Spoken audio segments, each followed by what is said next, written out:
Mga kabataan tagpamatanon nagpasundayag sa Tukib Year 2. Mga talento sang kabataan kag mga pamatanon ginpasundayag sa Tukib Year 2. Inipinaagi sa paindis-indis sa pagkanta kapag saot nga ginumpisahan sa nagligad nga Sabado, Setyembre 10, 2011.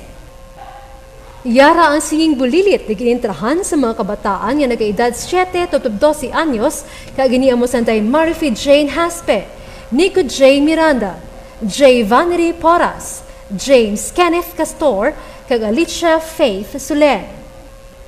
Ang teen icon nga ginaintrahan sa mga pamatanon nga nag-edad 13 to 19 anyos kag iniamo sanday Reggie Consomo, Lourdes Calar, Nino Solidarios, Jaral Gumban, Archer Siquito, kag Aliana K. Superior.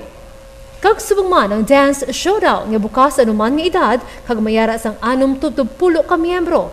Kag ini ang ginaintrahan sa DT Crew, BMD Extension, Sen Chansa Movers, kag New Battle Image.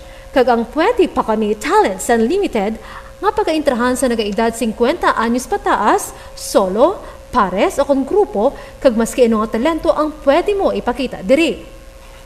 Makitaan sa guya hindi lamang sa mga tagpumalasakop kundi subong man sa mga tumaranaw nga sila man ang nag-enjoy diri. Kag yari ang nagpanguna sa nasambit nga paindis-indis. Nico J. Miranda sa Singing Bulilit, Jaral Gumban sa Teen Icon, kag BMD Extension sa Dance Showdown.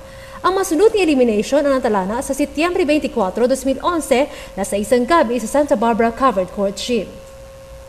Sa liyag pang magpasakop sa Tukib Year 2, mahimo ang magparehestro kang mag-coordinate lang sa Municipal Tourism Council, 2nd floor Santa Barbara Centennial Museum and Information Center o kung magtawag sa telephone number 523-9955 kag pangitaon si Honorable Joe Lucero, Irene Magalion, Con Paguntalan o Con Estela sa Molde.